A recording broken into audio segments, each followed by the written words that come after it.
আসসালামু আলাইকুম। সবাই কেমন আছেন? আশা করি সবাই ভালো আছেন। আল্লাহর রহমতে আমরা অনেক ভালো আছি। আর এদিকে বাজার থেকে আমাদের জন্য বাজারগুলো পাঠিয়ে দিল। এদিকে দুটো কবুতর আছে, সিমের বিচি আছে, টমেটো আছে, পেঁয়াজ কলি আছে। আর এদিকে কারা কবুতর দুটো নিয়ে কি যে করে।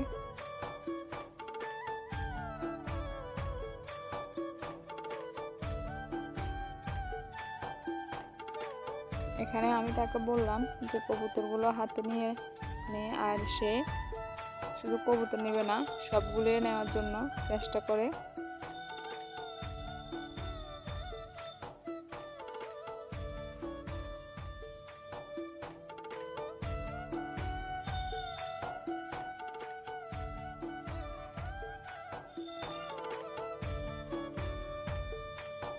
তারা সবসময় আমার সাথে সাথেই থাকে, সব কিছু নিয়ে কাটাকাটি করে। ও শুধু বারবার জিজ্ঞেস করে যে এগুলো কী পাখি। আমি যতই বলি কবুতর, ও বলে ময়না পাখি। আর এখানে ইলিশ মাছটা নিলাম সিমের বিচি দিয়ে রান্না করার জন্য। এটাই ছিল দুপুরের রান্নার আয়োজন। সবাই ভালো থাকবেন, সুস্থ থাকবেন। আল্লাহ হাফেজ।